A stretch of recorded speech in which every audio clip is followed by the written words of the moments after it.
Hey, what's up, guys? Welcome back to Rich Without Much Money. I'm here in the Philippines, in Davao, Mindanao, and I want to talk to you about shopping for a second-hand used car in Davao, Philippines. I've been car shopping for about a month now. One whole month. I've been car shopping, been looking on the Facebook Davao Cars group, been looking on the OLX and a couple of other places online every day from early in the morning until late at night, every day messaging back and forth, calling people, looking at different cars, test driving cars. I've been doing this for about a month now, so I've actually learned a lot about buying a second-hand car here in Davao and in Mindanao and in the Philippines in general. First off, I can tell you the Davao used car second-hand market is going to mark up the cars about 20 or 30,000 pesos more because it costs about 30,000 more pesos to bring a car from Manila down to Davao. So you can expect a 30 to 50,000 peso markup. I've noticed that. It's going to be cheaper definitely in Manila. If you think you can get it from Manila down here cheaper, then go ahead and do that. I recommend that. Two of the most common second-hand cars you will find here is a Fortuner, a Toyota Fortuner, and this Mitsubishi. I think this is a Montero Sport. If it's not, it looks exactly like a Montero Sport. So it's a Montero Sport there, and they're both really boxy. They're really boxy looking, really square, really boxy, and they're very mahal. Mahal means expensive. So the typical range of these cars is going to be 600,000 to 800,000 pesos, and that's even if it's like 10 years old. Even with high mileage, it's still going to be a really expensive price to pay. You will find that here, even if the mileage is high, even if it's close to 200,000 mileage or more, they will still ask a very high price, even with high mileage. And oftentimes they don't even post the mileage amount. So it's a bit annoying. You have to actually ask all of the sellers, what's the mileage? And then most of the sellers are not the original owners. Most of them are agents. So they don't actually know a lot of the answers to your questions. So it can be quite stressful and time consuming to look for a second-hand car here. Land Cruiser, definitely out of my budget. Honda CR-V, it's in my budget. It's 300 to 400,000. They're nice. It's Honda. I can't say anything bad about Honda, but I've heard that it's difficult to find parts, and I think that's one of the big reasons that most people here prefer Toyota. But on the other hand, I've noticed a lot of Toyota Hiluxes and a lot of Toyota Fortuners that are being sold in the second-hand market. So it makes me wonder, if Toyota is really so good, why are there so many being sold? There's something to consider. These Mitsubishi, this is a guy here that's fixing the cars, fixing my car. I'll show you my car that I finally found, which I'm really happy with so far. So far, it's so good. He's one of the guys fixing it up for me. This one I actually test drove. This one is not in driving condition, as you can see, but this is a Mitsubishi Adventure. You can find a lot of these for sale. It uses a very common and popular engine here. It's the 4D 5.6 diesel engine, and supposedly it's easy to repair that engine, and it's easy to overhaul it and cheap. So it's actually good. If you find the Mitsubishi Adventure or another model car using the 4D 5.6 diesel engine, and it doesn't have the turbo intercooler, the engine will be weak. It will not be easy to get up and go if you're pulling out in front of traffic. You will not have any power. It's a little bit scary, actually. It's really slow to pull out in front of traffic, and also to overtake. There's no overtake power in that 4D56 engine. It's a really outdated engine, but supposedly it's very low maintenance and very reliable. So I think, if I'm not mistaken, even to this day, they're still putting the 4D56 engine in Mitsubishis. The Mitsubishi Pajero, this is a smaller Pajero, is quite expensive here. You will notice that there are many models here that the resale value of them, it does not seem to go down, even with high mileage. You will find a lot of Pajeros for sale. They are quite mahal. They will be quite expensive. I think this is like a half, I don't know what it's called, like a Pajero Junior or something like that. Maybe this one you can get a little more affordably. I actually saw one of these that was affordable in my budget, but I think it uses the 4D56 engine as well. And most of the cars here are using diesel engines, right? And SUVs are very common and popular here. So what I finally went with is this Hyundai, or Hyundai. I like to say Hyundai because Hyundai sounds kind of like negative, right? Die. I don't want to say Hyundai, I want to say Hyundai. And it's a Hyundai Santa Fe. We're replacing a couple of the tires, and I actually got a really good deal on this. I paid only $394,000. However, I'm about to spend another $20,000 probably in repairs. We got to put brake pads. We need 2 new tires. We need new bushings in the front. We need new shocks in the back. The roads here are really bumpy, so it takes its toll on the under chassis, so that's typical. But this engine, it's a 2.2 CRDI diesel. It's got a lot of horsepower, got a lot of get up and go. It's got good fuel economy. Everything's good about this. This is 2007 Hyundai Santa Fe. And I did also look at a Hyundai Tucson, which was year 2011. It was almost 600,000 pesos. But I really love the way the seats fold down. Actually, this second row will fold down completely flat.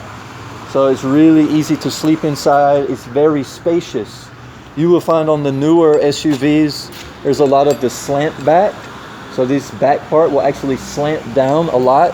So when you try to like sit down inside, you will have no head space. So it's actually better for space reasons, especially head space, to get a little bit older SUV. You will find that the newer ones have less capacity, less head space in particular. But yeah, this, and I really love the shape. In my opinion, the shape of this Hyundai Santa Fe, it's more beautiful. It actually looks like a Porsche SUV. You can see it's got curves, it's got some roundness to it. Whereas like the Mitsubishi, the Pajeros, they're more boxy, right? This is an older Mitsubishi, but even the newer ones, they're quite boxy. And I prefer this style. It might not look so great now with the wheels off, but I can tell you this like, we've been shopping for a month, and I think this is a really good deal. These typically go for like between 400 to 500,000, and the mileage on this is 95,000 kilometers. But the diesel engine, of course, can get a much higher mileage than the gasoline engine, right? That's why Filipinos, I think, prefer diesel engines, longer life, for one, and number two, it's going to be cheaper on the fuel, right? I read that diesel engines are self-lubricating. They're not as abrasive because of the combustion, right? So I asked my mechanic also. So the gas engine is the internal process is more abrasive, so it's easier for the gasoline engine to break down more quickly. Whereas the diesel engine is self-lubricating. Although he said I need to change the oil every 5,000 miles, as opposed to a gas engine, I would change only every 10,000 miles. And one thing I think which is a good sign that this is a badass machine is when you open the hood on this. Give me a second here. Check this out. It's automatic. Check it out. You see that? It automatically opens. You don't need to. I just did it with one hand. Isn't that cool? So to me, that's a key indicator that this is an awesome, badass machine. I think it's going to be the perfect surf machine for us to go surfing. I can easily fold down the seats and put a longboard inside. All right. Here's a glimpse of the engine here. 16 valve CRDI. So based on my 1 month of experience of car shopping here in Davao, Mindanao, Philippines, I will highly recommend a Hyundai Santa Fe. I can check in with you again later and update you of her still going long and strong. But I looked at like a lot of Kia Sportages. I looked at a lot of other SUVs that are like a competitor of this model, and for the price, you know, as far as value goes, this is about as good as it gets in this market. And it's hard to find these. There aren't a lot of Hyundai Santa Fe's available actually, and I think one reason is because people want to keep them forever. At the place where we got the insurance, I asked him, did he have a Santa Fe for sale? He said, yeah, for 500,000. So that's like 100,000 more. And basically right now, 100,000 pesos is equivalent to like 2,000 USD. So 2,000 USD extra is a lot. There's the old shock that's about to be replaced. Yeah, so we're gonna go ahead and start taking her on the surf trips. Hopefully today they can finish the repairs. There's a little bit of exterior cosmetic damage, but you know, when you buy a used car, you gotta deal with that sometimes, right? Another thing about the process of buying a used car here, you gotta be really careful. You need to, you can do a actual text message check with the LTO, Land Transportation Organization, for the original registration, and you need to make sure the chassis and the engine numbers match with the actual registration paper. If the registration is expired, you need to pay an expiration fee of 1,000 extra. It's like 2,000 and about 600 pesos to renew the registration. If it's expired, it's going to be like 3,600 about. To change the name is actually not that expensive. That's only like 500 pesos, but they need to do a lot of rubbings. They call it stenciling. They need to do the stencil of the chassis number and the engine number. And so the boys will charge you like 200 pesos each time they do the stencil rubbing. And on this car, it was really difficult to do that because it's like underneath and hidden, and there's a cover on the bottom side. So I had to pay like 2 different times to get the stencilings. So that was 400. Emissions check, 400 pesos for that. What else? Insurance, third party, is about 1,000 pesos. That's the cheapest insurance you can get. That's third party, right? So that covers only the other person, right?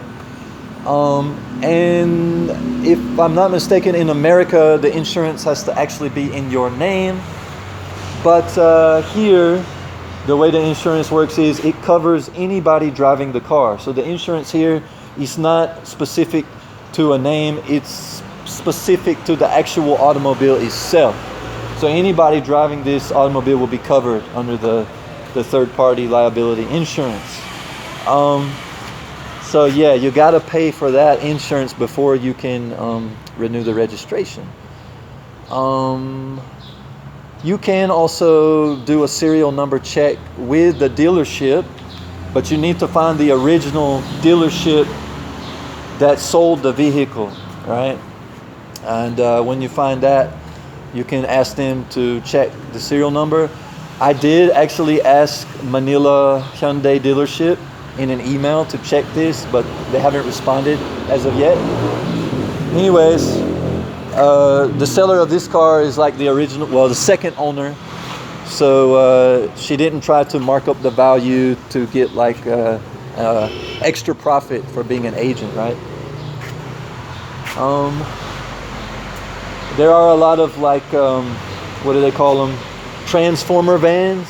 I don't see any transformer vans here, but they're like the really small looking multi-cabs. They call them multi-cabs. And my wife told me to stay away from those because her uncle had bad experience with one of those. I was also thinking of getting something like this and just like converting the back to a camper, but she said that's like illegal here in the Philippines. You don't see like mobile homes or anything like that, or RVs. That I think that's illegal here. So if you want something that you can like camp in and sleep in, SUV is the way to go here. Yeah, I would just show you here the way the seats fold down. Actually, I think I can do it with one hand. It is really nice. So look, I'll just do one side here. So as you can see, it folds down nice and flat. Actually, if you want to, you can stick a longboard all the way up in between the front seats. So a longboard will fit in here easily. It's gonna be easy to sleep in here. Got lots of headroom. Hyundai Santa Fe, 2007.